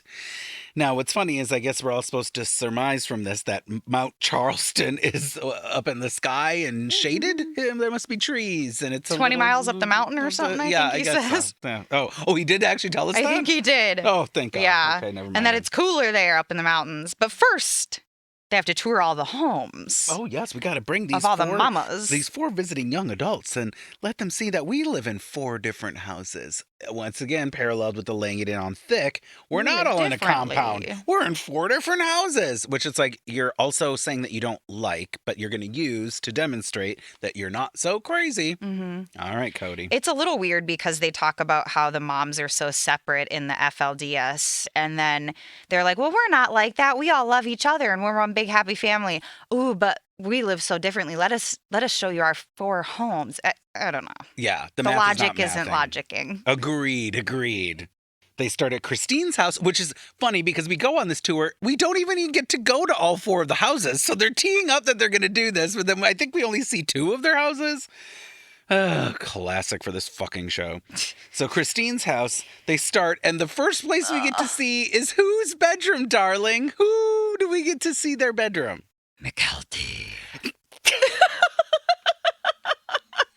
God. McKelty. This room. Oh, that hurt my throat. And that's such a great way to say McKelty. Oh, God, this room. If only, again, I was thinking, could McKelty get any worse? And we've only begun our journey with McKelty. This is what's so great. We're in season 5. We've only gotten a little taste, a little touch of McKelty. It looks like a hoarder's house where she should be wearing a tinfoil hat and sitting in a chair with a cat Rocking back and forth. But also organized hoard, because it's really like, it's just the walls, every square inch of the I'm walls sure are she would covered. call it art. Yes. The walls are covered in paper, you Design. guys. It's design. She's a designer, remember? She's a world-renowned fashion designer in the making. So she's designed this room to really express who she is. Within an inch of its life, she has designed this room. Every nook and cranny. Claustrophobia is all I would feel if I was in that room. Literally, there's not a space to look at that wasn't covered in something. Imagine sticky notes covering Oh, God. 4 walls Oh, God. with doodles, better than Robyn's doodles of jewelry, but not by much. And then on top of all of this, not there's a doodles. heart made out of paper. Yes. And it's gorgeous. And Kody just thinks it's the best, most creative thing he's ever seen. He loves it. And I feel like the heart might have also incorporated pictures of their family. Inside of the heart. Yes. Paper on top of paper on top of paper. A lot of paper. I like that you called them doodles. I was going to call them sketches, honey, because she is a world-renowned fashion designer in the making. All I have to say is please don't ever light a candle in your room, McKelty. Oh, my God. Nothing flammable in that room. Holy Moses. Every square inch of that wall was covered in something. It was a lot. But when I say this, what's funny is that she really did attempt to try to have it be like a design. Like Yes, there she was did. a McKelty method to the madness. It wasn't just like she threw a bunch of shit everywhere. She was trying. It's like what the inside of my ADD brain probably wants to look like or does look like. Whoa. I don't know. We just got a special insight. Now when you're like, Chris, my ADD's kicked in, I'm going to go, oh, I know what's happening. It's And like the imagine flashing through all of those pieces of paper and I'm trying to find one in my mind. You're like, I have the perfect sketch over here. And I'm like, oh my God. my on what idea wall? on the tip of my Was tongue. it the high or low? On which wall? Was it near a window? Is it in the heart? Oh my God. Well, a lot happening in McKelty's room. But, you know, she's a creative. You got to give it to her. She is. There's something about that girl. She's fucking nuts. And then the only other home we get to see on our tour of 4 homes is Meri's home. And it's not very much. Kody says he has 4 pairs of running shoes, 1 in each house. Because, you know, some of these things he's got to have 4 of. Because, you know, he's running every morning. He's an athlete, star athlete. So he Same needs, pair, too. so Same he's got to pair have the in every house. same pair of 4 running shoes in each house. And then that was that. That's all we got at Meri's house. At one of the houses, I don't know whose, he points out his favorite photo. Oh, And guess what it is? And he doesn't even say, oh, this is my favorite photo. It's a family photo. He goes, this is my favorite photo. It's at Robyn's wedding reception. Yeah. Yeah. It's a photo of Robyn's wedding reception. Tell us how you really feel about the family. Well, it's when their family became whole, honey. And that's HOLE, not WHOLE. Mhm. But the fact that he describes the photo as Robyn's wedding reception is the weirdest way to describe that photo. Not like, oh, this is a family photo. This is the first family photo we all took together, and that's why I love it. When the gaping hole joined the family. Instead, Yeah. it was Robyn's wedding reception. Mm-hmm. And it's a gaping hole, and it's not a round hole. It's a square one because her jaw hit the ground on its way down. Giggity, giggity. Quagmire's face, but it's Robyn. Oh, it's crime against humanity. Don't worry, we're going to hate more on Robyn coming up. Don't Yeah. worry. It's not Oh, like God, Robyn's no. getting away with nothing No, on this no. episode. She's not getting away with anything. Now everyone's getting ready to hit the road. They're all going to hit the road. And of course they have to play their like, oh my God, it's chaotic music. Oh, we're getting in the cars. And Kody, I got a seat over here. And I'm like, of course he's in the fucking copper convertible, the Mary Kay convertible. At some point, they do talk about jealousy. Suzanne talks about jealousy with, I think it's Janelle, a little bit before they're like getting in the cars. Oh, yeah. And Janelle admits to, you know, situations where there could be jealousy. And then Suzanne, in a clip of her own, says that the jealousy just shows that they aren't perfect and that neither is polygamy. Right. And I felt like that comment was odd because jealousy exists in many different Every relationships. relationship. I know, right? So just because they're saying polygamy isn't evil doesn't mean they're saying they're perfect. Yeah. So once again, a little bit of a disconnect there for Looking me. for a chink in the armor, I believe. Oh, yes, Yeah. absolutely. So everyone's getting ready to hit the road, and then they arrive at Mount Rushmore or wherever the fuck they are outside of Las Vegas where they're cooling down in the summer, which is great. Mount Charleston. Mount Charleston. And Christine says, it doesn't seem like Kollene was having a good time at the picnic.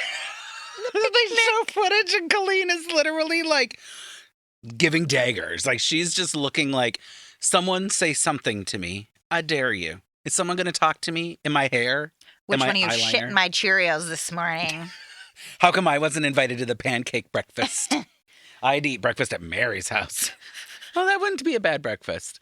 Robyn's. What if she had eat breakfast at Robyn's? Oh, boy. She'd be like, here's your Pop-Tart, and I can't even put it in a toaster for you. I made these eggs in the microwave. I hope you like them. They're a little runny. I hope you like over-microwaved eggs. You gotta eat it with a knife and a fork. Like, oh my God, Robyn. It's like beef jerky. Yes, it's like beef jerky. Just throws the whole egg in. She's sitting there like, who's gonna come at me? Who's gonna talk to me? And, you know, Kody, he's gotta show up like the man he is and try to break into that eggshell. Try to rip open the crust of that egg.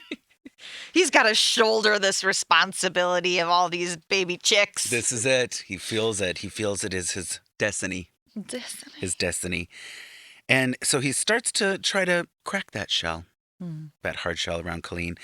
And she responds in kind by saying, would you say being a good father is one of your ultimate goals? Because she's trying to, you know, kind of, I see what you're doing here, and I'm going to give you a hard ball. I'm going to throw you this curveball. And he goes, yes, from the very beginning, that's my thing. And I went, having an aneurysm. Because flashing to the future, he is one of America's most notorious reality TV horrible fathers. A huge reputation for being a bad dad, ignoring, neglecting, and straight up shunning his children, requiring apologies for things that don't require apologies, and an asshat who is not spoken to by many of his children.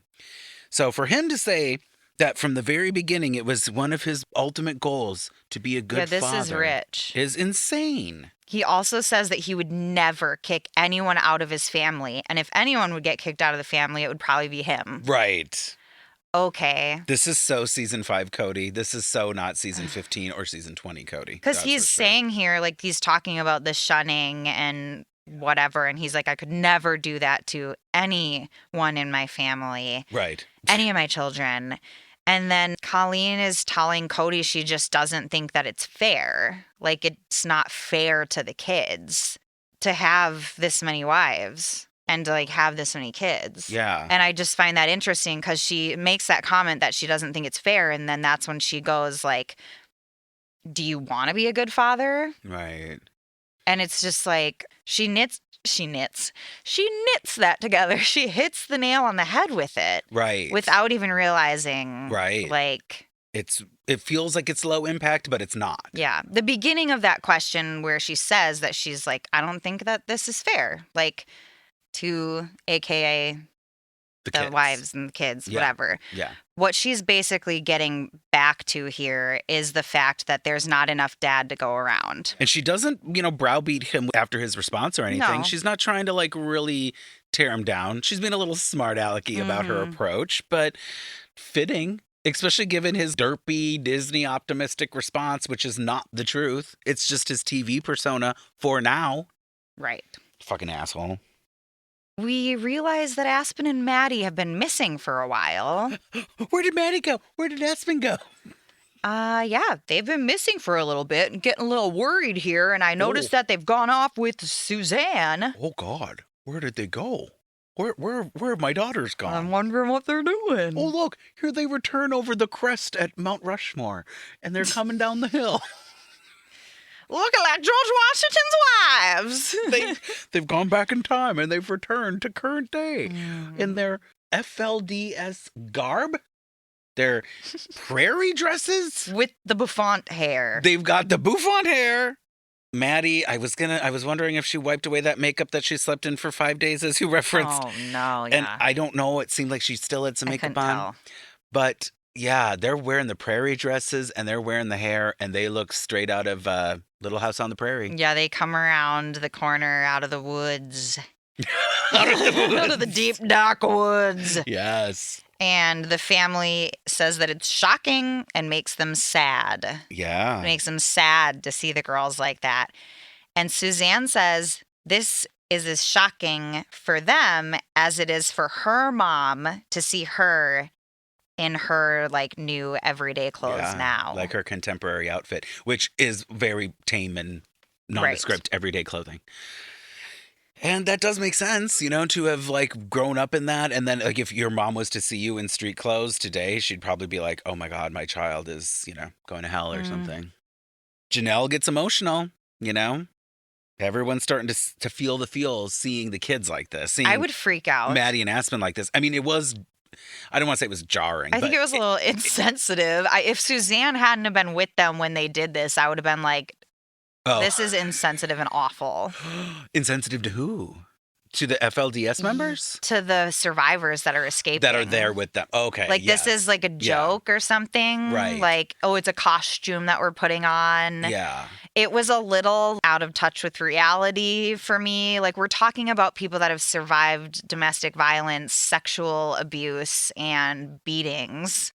And we're just going to come around the corner dressed like this. Them. Yeah. It was in bad taste. I think it was in bad taste. I can see that. And I think the only reason you're right that it wasn't for me is because Suzanne had gone, like, they were in on it. Like, it was like a thing. But was she really, or was production pushing this? That's where I'm like, I doubt that this was Suzanne's idea. But she probably was like, oh, yeah, I can help with the hair. Right. Because bitch knows how to do a bouffant after all these years. It's insensitive. Like, we know it wasn't her idea. And if she hadn't have been at least with them, I would have been like, y'all are fucked up. Would have been like a shock moment. Yeah. That would have been, yeah. She would have been like running into the woods herself. Like, trauma. Yeah. Yeah, you're right. Okay, I didn't quite connect those dots, but I see what you're saying. Well, and I think that's part of the reason that the parents are like, shocked. And it moves Janelle to tears in their confessional moments on the couches. Well, yeah. You're like, oh, my daughter is in like sexual assault attire. Sexual assault attire. Seriously. Well, Janelle gets emotional and starts crying because of what these dresses symbolize. Yeah. And like the stereotypes and all of these things. But not only the stereotypes that their family endures, but what these literal people endure and what it means. And oh, God. As much as they want to pretend, like on the couch, Kody wanted to start off this whole endeavor of them meeting with these people and see the bad side of it, but yet not see the bad side of it because not all polygamists are like that. But yet here you are, and it's like, okay, if you see your daughter dressed like that and you have this visceral. Disgusted reaction by it and immediately are like, get that off, take that off, which is the vibe I got. I'm like, well, then there you go. There you go. That's what's wrong with this. 100. Where does this fit in here? Meri's reaction being like, listen, this doesn't mean the thing. Like, it doesn't mean that if someone wore the dress that they're a victim. It doesn't mean, and it's like, you know, I can see why it's coming from Meri because she really is the only one that grew up in true old school polygamy, right? Like we give Robyn some credit for that, or we give her some whatever word you want to say. But Meri's really the one that grew up in polygamy. And so I think for her to have the dress doesn't equate to that reaction kind of makes sense. Yeah, she's like, it's not fair to say because they wear the dress, they are all this way. Right. And it's like, bitch, we're not saying the people that wear the dress are all this way. That's not the thing here. That's not the issue. Oh, God. It's the men in power. I know. It's what the dress represents. It's messy, messy, messy. And production in this entire episode really doesn't help us clean up anything. No. I'm so mad at Puddle Monkey right now because it's like, you could have done a lot better with all of this. Yeah, we had to decipher the storyline the entire way through. And even just explaining this thing about Meri, like, they didn't even give, like, that would have been a nice soundbite for her to have any backup on that, but no. Instead, she just looks nuts. And then we get brought over to Square Jaw Nutsface, who's even crazier. Robyn. Okay, so all the adults are on the couch. Making this about her. You know, Janelle's, you know, God, it's so terrible. And Meri's like, is it really terrible? We can't assume that. And then Robyn's like, hold on, guys. I've got to interject with my story. And which is where she does this performance. I want to hear a positive story then. Because Meri's saying, it doesn't mean that it's negative. And then for some reason, this triggers Robyn into making it all about herself. Oh, yeah. I want to hear a positive story and I haven't heard one yet. Like, okay. I was in an abusive relationship. I was abused. I was abused. People kept giving him the benefit of the doubt. You have to give people the room to change. Jesus. But sometimes when you don't see the hard truth, it continues to happen. And that's what happened to me. It's like, oh my God. It happened to me. It happened to me. I know. First of all, I was not doing Robyn's voice at all. But the idea that this is somehow, okay, I'm trying to, let's try to help her out here. I think she's saying that she hasn't heard a positive story about the people in the dresses, like the prairie dresses. She says, well, I want to hear a positive story about them then, referencing the FLDS. Right. And she hasn't heard one yet. And I haven't heard a good story yet. Okay. And now that would have actually been an okay place to end, is be like, listen, Meri, you want to talk about how this isn't negative? I haven't heard one positive thing. But instead, she goes down this long, crazy road of talking about how she was in an abusive relationship and that people gave him the benefit of the doubt. And that she wasn't given the benefit of the doubt. But then for some reason needs to bring in giving people the room to change. Yeah, and whether or not they are good people or not, this is happening. Right. Look, it's just... What? Following it was as hard as it was to follow what just happened here on this podcast. It makes your eye twitch. Yeah. And you're literally like, you're trying to say something. What are these? What are this? What are this? What are these you are saying to me? Because I do not know what this is. No what idea. Are this? Also, when they're showing everyone else in classic Robyn Brown, diatribe speech fashion, everyone is just kind of looking, like no one's consoling her. They're so uncomfortable. They're just looking around like, what do we even say? Because they're not following either. They're just like, okay, so she's upset about something now again, and it's abuse from her you can ex-husband? tell Kody's looking at her like he wants to console her maybe, but also that he's a little shocked. I was abused. Okay. Right. This is the first time she's coming out and saying that. Exactly. In a previous episode, I said she's playing battered woman syndrome about her debt. This woman, and I am not someone that's going to be like, oh, you're not a victim. I don't believe women. When it comes to her and her performances that she puts on, and this performative battered woman syndrome that I believe she is doing, it's like, you are the reason that women aren't believed. Go and kindly fuck yourself. Like, this is so wrong. Agreed. Now, this is not the kind of podcast where we would just repeat rumors. No, never. But I have a little birdie from the internet told me that realistically with her ex-husband, there's all this like confusion about the debt and the financial situation and the whatever. And according to some unnamed sources on the internet, which you can't believe, and I would never believe, apparently she rung up a lot of debt and was given money. His and her family ex were given money by his family to correct these financial issues. Pay it off so that they could buy a home. And then she spent all that. And didn't pay it off. Then eventually they did get divorced because he couldn't deal with this any longer. He lost everything. He lost everything, including his business and whatever. Her side of the story is that he was abusive and all these things. And you remember, her poor son had to sit in front of a space heater one winter.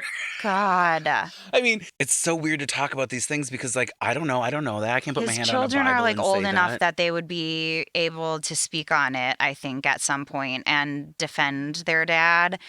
I think he's scared to say anything. I think his kids basically got stolen from him, and he was like forced to sign away rights to them by letting Kody adopt them. And I think it was probably really all an awful experience for him. And he's like wanting nothing to do with media whatsoever. He doesn't even want to speak on any of it because why the fuck would he want to? If he's like truly a good person just trying to live his life, most people want nothing to do with the press.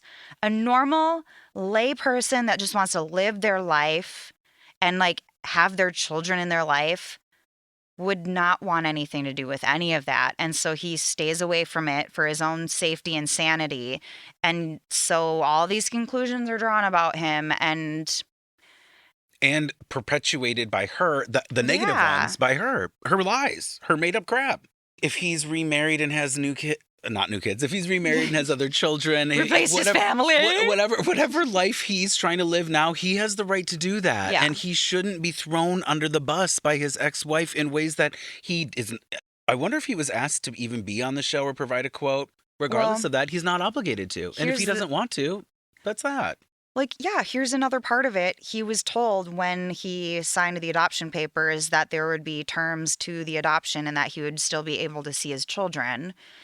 And that happened for a little while.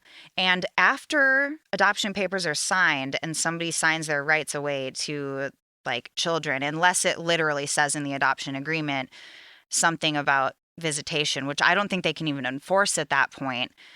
Why would you take your children to be with someone completely abusive and horrible that actually did abuse you after they don't have rights to their child or rights to see them? If you're trying to protect your child from an abuser, even if they didn't abuse your children, if they abused you, that's abuse to your children because they saw it, they were there, whatever, as far as I'm concerned. If you abuse a mother, you're going to bring you're abusing your kids. Non-adult children to go visit him in the future, which she does. Why would you do that? She lets them go stay for like, I don't know, weeks in the summer or some shit. Like, girl. It's just... She's a liar and a fraud. Shit. She's a liar and a fraud. She is. And it's actually disgusting to me to put a man in that situation, to put anyone in that situation, whether it be a man, woman, they, them, whoever it is.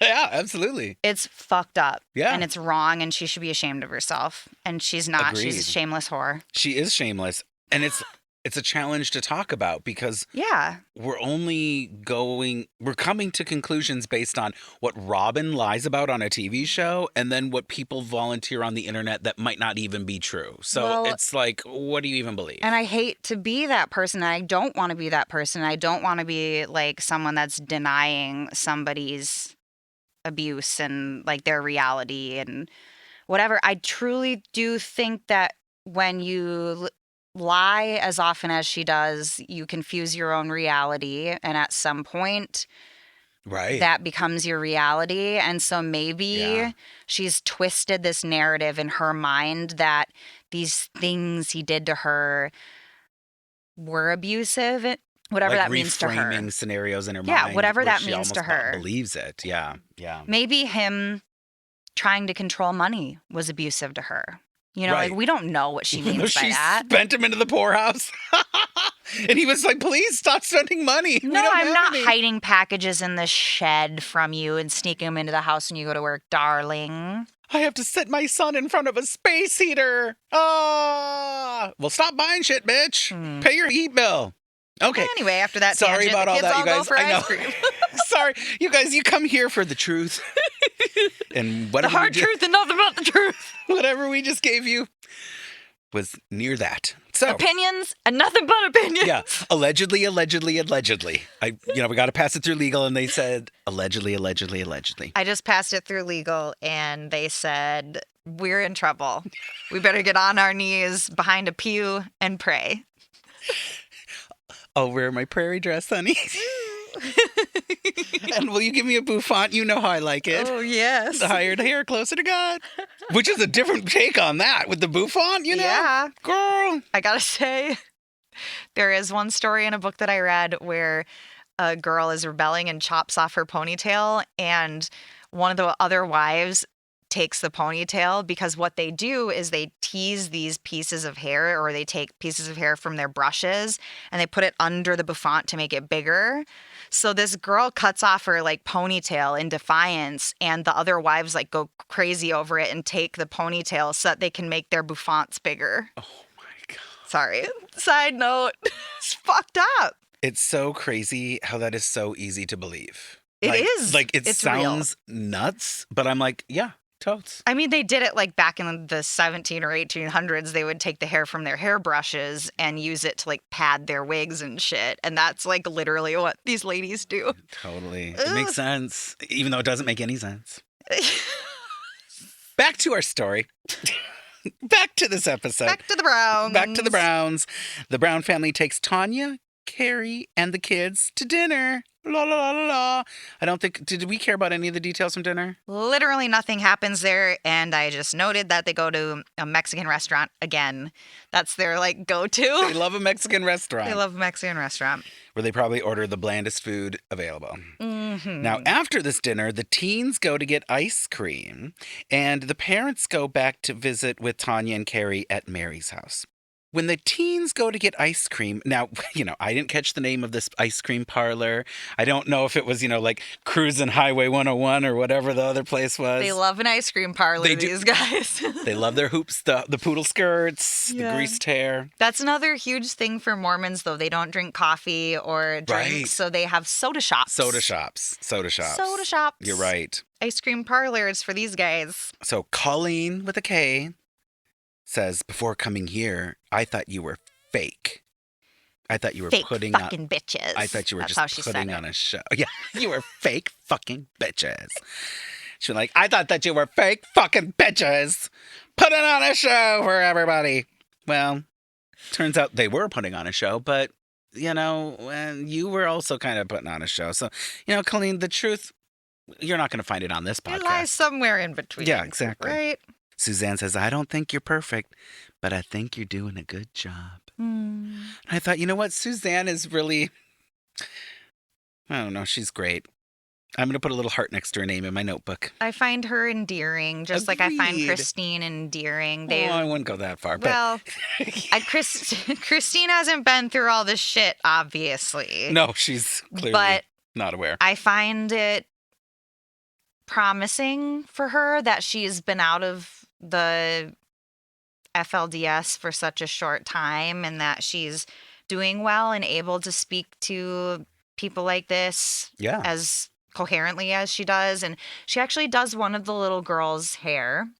Yes. One of Christine's daughter's hair. Savannah. Yeah. She's got a bun in and she ties a little bow on it. And she does her hair and she's like, oh, how old are you? And she's like, oh, you're a year older than my youngest sister. And she's a good person, and I think she's going to have a good life ahead of her. And I'm like happy that she is out, and she's one person I'm curious, like, where are they now? Right?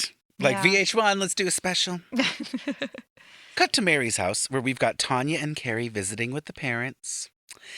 And Christine says she didn't know if Tanya would try to take her kids away because of the indoctrination and fear of outsiders in the past. Christine was a little fearful of Tanya. Tanya heads up this nonprofit, and big old scary Tanya might come and take her. She's heard some things about Tanya. This is it, the rumor mill. Oh my gosh, I was a little worried. With Hoping Holding Hands or whatever. With Helping Holding Hands. Hoping for help.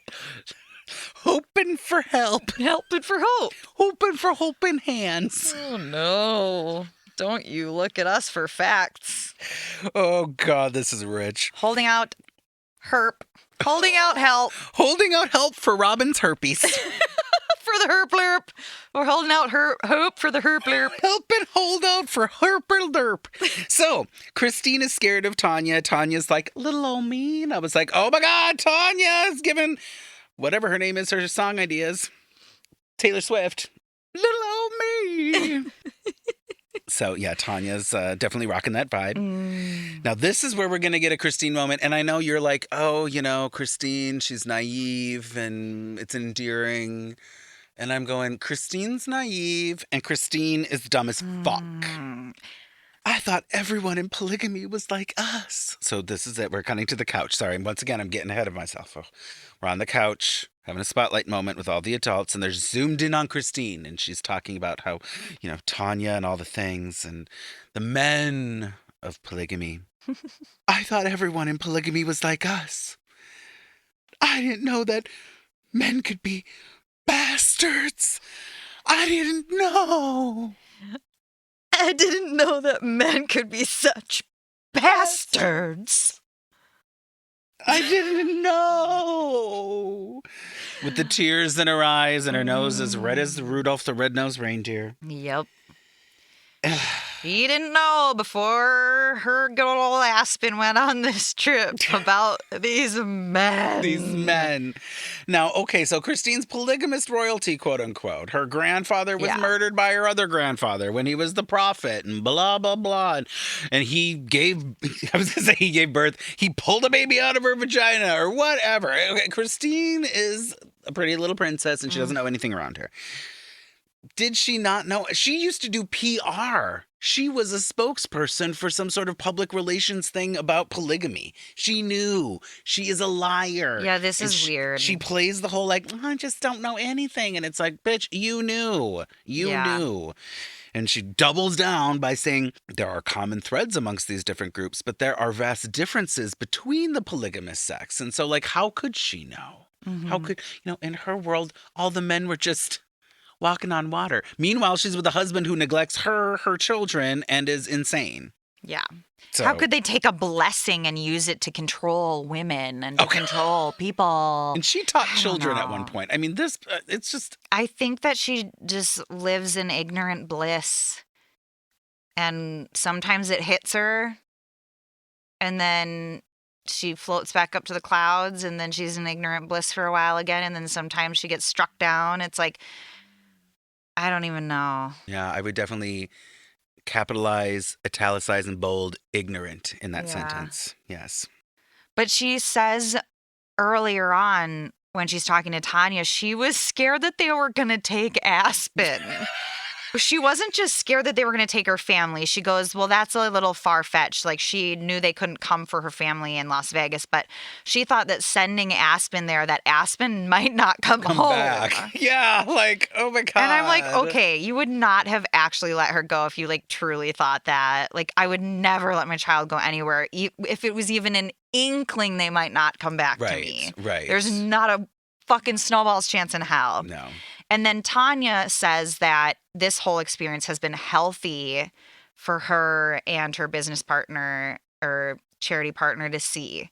It's been healthy for them to see a different example, a different side of polygamy than what they usually see. Right. One staged for television.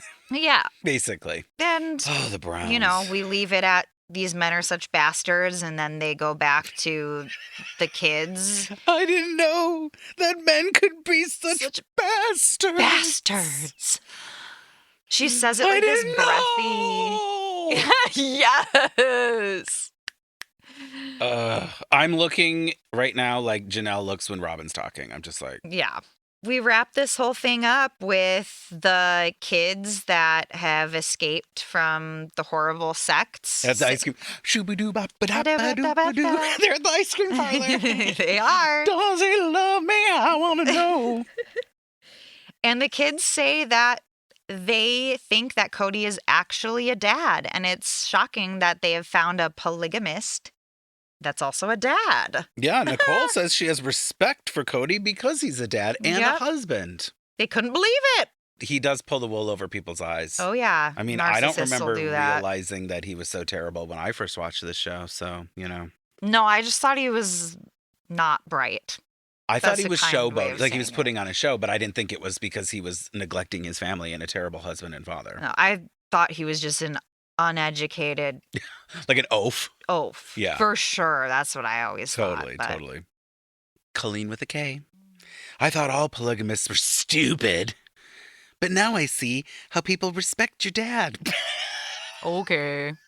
She just doesn't know how to express herself, and I hope that she's learned how to express herself better than this, because I think she could truly bring a lot to this charity. Yeah. And I think that if she really comes to terms with what happened to her, she'll be able to help other people. But until then, she will actually drive them back towards the religion because they're going to be scared of that's everything that we don't want. Like, that's terrifying to come out and see. Yeah. She probably alienated plenty of people. Oh, yeah. But now I think the reason that we're also caught up on it is because Kollene with a K is, I think I can tell that she's smart enough to get this. She can wrap her mind around it. She could correct this course, and maybe she has. You know, this was a long time ago.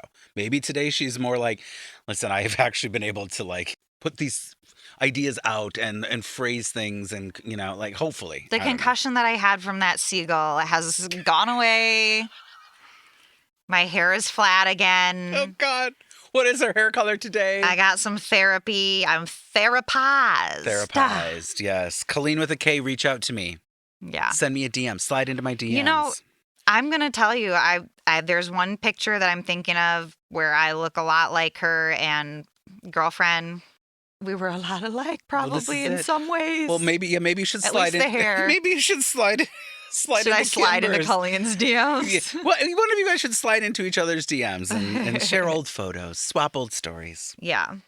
We do close up the episode with Maddie telling us that if Kollene and her had met under other circumstances, she thinks that they would be friends. And I agree. Actually, They do. They have similar vibes. You know, they did have this like energy towards each other during it that they both wanted to prove their sides of things to each other, and not in a malicious way, but in like a I got you girl kind of way. Agreed. Like a girls kind of way. You could tell that they felt like kindred spirits with each other, and so they wanted to help the other one see their point of view. They also both had hair, makeup, looks. Mm-hmm. They rock a look. Attitude. They rock a look. They rock an attitude. Oh, God, I'm giving them. They have a look. They have an attitude. And yeah, I think I agree with everything you're saying. Well, we made it through this episode. Now, you guys, it is funny because, I don't know, hopefully we made you chuckle at least once or twice because, This one was dark. it was a little heavy. It was heavy, yeah. And we like to keep it light around here. We like to, bring you the facts only. And this episode was a little heavy. And unfortunately, we did have to delve into the gossip a bit. The rumor mill and the gossip. Oh, yeah. That rumor mill. All alleged. Alleged. I mean, you can't quote us on any of this. It's all a fever dream. Did you even experience Don't this? sue us for our millions. Oh, yeah, we're so rich. You're waking up now from a fuzzy dream. Ooh, it's all wavy. And then, diddling. Oh, you woke up just in time. You woke up just in time for mustard seed and shit stain. Darling, you know what? Ladies first. I respect women. And so This is the one time. Please bless us with your mustard seed for this week. I'm going to give my mustard seed to Maddie. Good one. Because I think that she had very good intentions. It all goes back to the intentions for me. I don't know. She went into this thinking, okay, this is going to be weird. She even said, like, while they were in the car, I'm not scared of the work we're going to have to do. I'm scared of the people we're going to meet. She hit it off with one of them in like a weird way that you could tell that her and Kollene were vibing and they just wanted to like teach each other. And I think that happened. And I think that's cool for both of them. And I don't agree with wearing the dresses, but other than that, she gets my mustard seed. Yeah. I think my mustard seed, I do push back sometimes when people want to give mustard seeds to inanimate objects or a passerby character. But I do want to give my mustard seed to Suzanne because, am I allowed to? I think so. I actually really love her. I agree. I think she had salt of the earth vibes. Mm-hmm. And it turns out she's like a serial killer? Oh my God. Well, I don't know, Suzanne, if you're still out of the cult and you can hear us right now, if you can, hear what we're saying. Sending good vibes your way. I'm going to give you my mustard seed and I hope that you put it in the ground and watch it grow because you seemed endearing and I'm happy that her family's out of the situation. And she spoke with a lot of candor, especially given that she probably at the time had a big lacking in education and emotional understanding of things. And so kudos for showing up and giving us some love. I don't know. She still had a personality. She still had a fire about her. She still had something that was like, A fire. well, I mean, like there is a little like spark there still, Okay, right? Like she yes, wasn't yeah. like the other guy who's like dead behind the eyes. Right. And that's not his fault. I'm not saying there's nothing between the ears. Poor Steven. I'm not saying that. I'm just like, Kimber, you've hated on Steven this whole episode. well, he is going to get my Just kidding, shit I'm stained. I'm just just kidding. Yeah. No, thank you for backing me up because I'm struggling a little bit to even define it. I just think feel that for she has something special about her in the sense that she didn't let this horrible situation kill her spirit. And even just the moment where she was doing Savannah's hair and having this tiny conversation with a little girl, you could tell that there's this good person that just needs some nurturing and have an education and learn and grow. And thank God her mom is giving that to her. Yeah. Thank God her mom saw that the situation was wrong and got her kids out of it. And I think that a lot of these people escape on their own or in pairs. And the fact that her mom got all of her children out of that, I like applause to her fucking mom. I can't imagine how hard that was. Keeping the Keep Sweet headboard. A little fucked up. Well, we'll see where that ends up. But you what know? would you do? If It's like you don't want to get rid of all your shit. Oh, you need a headboard. And how maybe old is her it mom? Serves as a reminder of some things. Yeah. Yeah. Suzanne, you get my mustard seed, and you've earned it, And goddammit. Suzanne, if your mother still has that headboard, and if she's not with us, if she is, please take it out into the woods and burn it, take off all your clothes and run around that fire naked and just live your best fucking life and charge your pussy by the moon. Thank do you. it. Ceremoniously Just do it. burn the headboard and charge the pussy. I don't even know. I've never What done does that. charge the pussy Apparently, mean? you can charge your butthole in a full moon. I don't know, and your pussy, and you let it like look at a full moon and I love that. I knew about the sun with the butthole, but not the pussy. Oh yeah, with the moon though. With the moon, yes. Okay. Mother Luna, Mother Luna. give my pussy the power that it has. So, shit stain.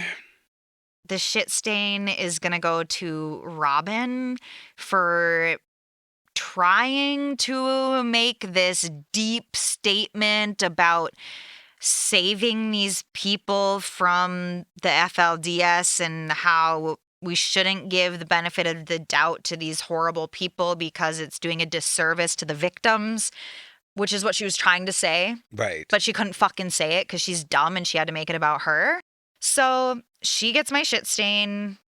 I'm going to say that with this one, with the saying I was abused and turning this in, we literally are in an episode where people were abused and talking about sexual, physical, emotional abuse, and she makes it about her and her abuse. Like, it's not even just a shit stain. It's like fucking blowout diarrhea on the floor stain, Robyn. Go to hell, bitch. Yeah. Go to bed, bitch. I fully support your decision. Yeah. What about you? My shit stain. Oh, God. I really wanted to give it to Christine for that bullshit. But I'm going to give it to Kody Brown, because when he was asked about being a good father and if that was his ultimate goal, he said yes from the very beginning. And while I wouldn't necessarily call him out on the statement of at the beginning. Maybe he felt some sort of self-imposed optimism or some. Look, I could be a great dad. I care about kids. I'm whatever. Look at me. I'm jovial. I'm a showboat. I'm a performer. Oh, it's my cross to bear that these children have been abused, and I'm going to help them this time around. I'm going to solve the world's problems for my children. That is not true. And in fact, in our coming up ons in the next episode, Christine has a clip where she's like, the kids never see you, and that's what they're talking about now, is that they never see their father. So hot off the heels of him talking about how, yes, his ultimate goal is to be a good father from the very beginning. No, You are neglecting your children in real time. Literally the preview of the next episode. Of the next episode. And because this is a TV show being put on and we're only seeing what we're seeing, we haven't really been shown the whole thing yet. And we won't for a while. But Kody is an alleged deadbeat dad. So he lied on national television about caring about his children. And he didn't stand up and say, Robyn, stop talking about your supposed former abuse. He lets her do it. And so he is perpetuating the lie. Yep. Really, you stole my shit stain because Robyn is the one that really She deserved it. She's you're Diarrhea right. this time around. It's massive diarrhea. Blowout diarrhea. It's uncontrollable diarrhea. Our headboard moment. No, I'm just kidding. Our Keep Sweet moment this week comes to us from Patreon. It is a comment from Lisa Jameson. Hi, Lisa. Hello, Lisa. She says, I don't know how you both do it. Your podcast is so good, and the Sister Wife episodes are so bad. Great job, guys. Thank you. Heart emoji. And I love that. That is so sweet. Not only, well, thank you, Lisa, for the compliment and the heart praise, emoji back. which is, that's the whole point of the Keep Sweet segment, everybody. Okay, 5 stars and compliments. That's what we need. Praise, praise, praise. But also, I do agree with Lisa that the episodes are so bad. Like, this show is terrible. Literally every time we watch an episode, I'm like, well, and you're like, well, and we look at each other and we're like, what are we going to have to say? And then we sit down and we're like, bitch, we got a lot to say. Yeah. We always have too much to say. Cut to 2 hours later, we're still talking. 2 hours later. Yep. Yeah, no. It is true, Lisa. The show is ridiculous, and we're 2 deadbeat losers here talking about it. Yes. Thank you. Thank you for joining our Patreon. Thank you for joining us on this and journey. also, please go and follow and like and subscribe to our YouTube channel. Pop-up video. Pop-up video. We love and appreciate you all. Charge that pussy in the moon. Charge it!